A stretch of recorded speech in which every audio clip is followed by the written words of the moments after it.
All right, we're going to be doing Module 5, Lesson 5. Today we're going to be talking about sample space. We talked a little bit about this in Lesson 4 when we were flipping the paper cup. We talked about how there were 3 different ways that that toss could land. It could land on its side, it could land right side up, or it could land upside down. All 3 of these, those are called outcomes, by the way. That's the result you get when you flip the cup. All 3 of these outcomes are called sample space. Okay, it's the set of all possible outcomes. So, for example, the sample space when flipping a coin is going to be either heads or tails. The sample space when drawing a colored cube from a bag that has 3 red, 2 blue, 1 yellow, 4 green is red, blue, yellow, green. All the choices that you have. So, for the next couple questions, it's going to ask for the sample space, and we're just going to list all the possible outcomes. So number 1, drawing a colored cube from a bag with 2 green, 1 red, 10 blue, and 3 black. The sample space would be green. You could get red, you could get blue, or you could get black.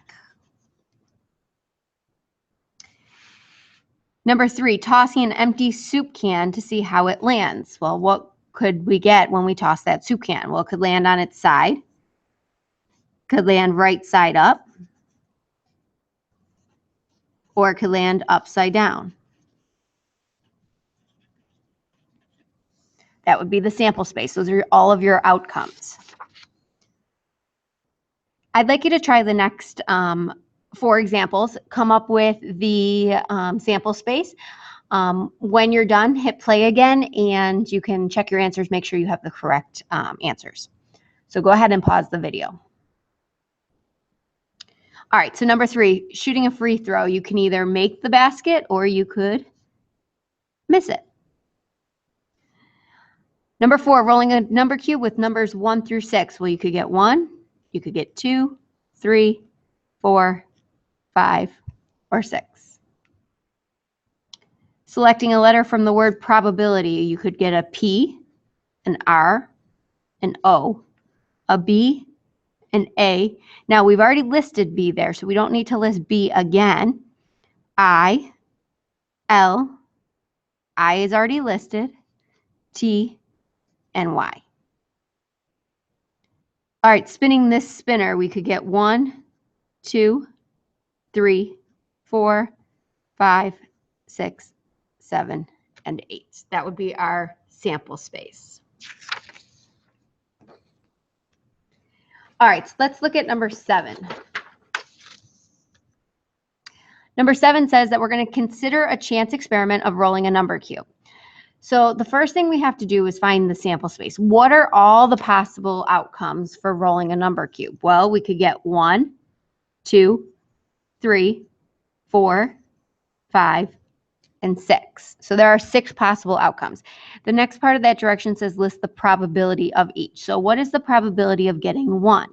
Well, there's 1 side on the number cube that has a 1 out of 6 total sides. Probability of getting 2, there's 1, 2 out of 6 different options. Probability of getting a 3, 1 out of 6. Probability of a 4, 1 out of 6. Probability of a 5 is 1 out of 6. And probability of a 6 is 1 out of 6. So what is the probability of rolling an odd? So probability of rolling an odd, if you look up above, there are 3 odds here. So it would be 3 out of 6, and 3 out of 6 is the same thing as 1/2. Part C, what is the probability of rolling a number less than 5?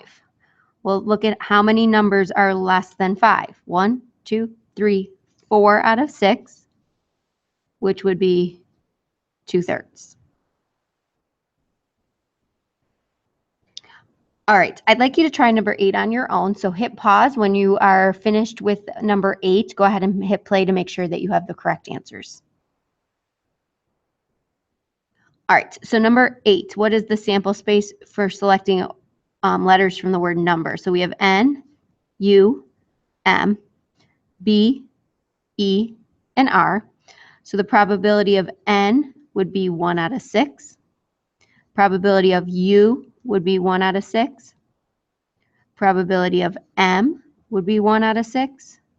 Probability of B is 1 out of 6. Probability of E is 1 out of 6. And probability of R is 1 out of 6. What is the probability of selecting a vowel? Well, how many letters in the word number are vowels?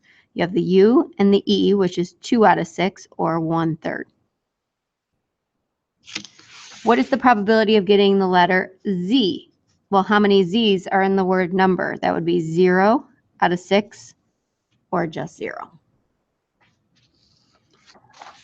All right, number 9.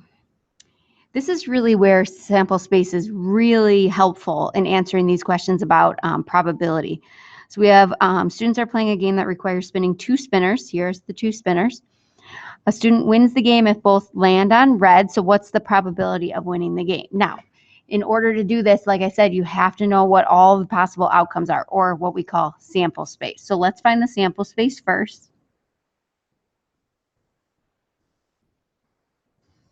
So on the first spinner, we could spin red, and the second spinner, we could spin red. So one possibility is getting red on the first, red on the second. Okay, what's another outcome? Well, you could spin red on the first, but instead of red, you could spin blue. So this would be another outcome, red and then blue. What else could we get? We could get red, then yellow. We could get red, then green. Now, what if we don't spin red on the first, we spin blue on the first? What could we get? We could get blue on the first, red on the second. We could get blue on the first, blue on the second. Blue on the first, yellow on the second. Blue on the first, green on the second. So here's our sample space. There's 8 different things that we could get, 8 different combinations, and it tells you that right here. So the question is, what is the probability of winning? Well, how do you win? It says that you win when both spinners land on red. So that's the probability of red and red.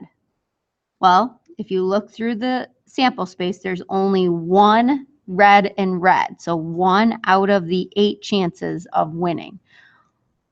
Now look at how listing the sample space really helps us, because that tells us our denominator and how many of those would be a winning spin. All right, number 10, we're going to do this together again. Same type of question. We have to find the sample space before we find the probability. We want to know tossing heads and rolling and even. So let's list the sample space first. So if we toss a penny, we could get heads. And when we roll the coin, we could, or the die, we could get 1. So one option would be getting heads and 1. Another option would be getting heads and then rolling a 2. Third is heads and 3, heads and 4, heads and 5, and heads and 6. Now, instead of flipping the penny and getting a head, we could get tails with 1, tails with 2, tails 3, tails 4, tails 5, and tails 6. So here's all of our options. Notice there's 12 total options. Now that we've found the sample space, we can find the probability of getting heads and an even. So let's go through our sample space and circle every one that's heads and even. So that would be heads and 2, heads and 4, heads and 6. So that's 3 choices out of the 12, and 3 out of 12 is 1/4. So once you list the sample space, then you can see what you're trying to find the probability of. All right, number 11 on the next page is asking for the sample space for the flipping a coin twice. So I'm going to have you list the sample space and pause the video. When you're done, just check your answer to make sure that you have all of the sample space correct. All right, so we're flipping the coin twice. So on the first flip, we could get heads, and the second one, we could get heads. The first time we could get heads, the second time we could get tails. Or reverse that, you could get tails with heads or tails with tails. So how many different outcomes there would be 4 outcomes.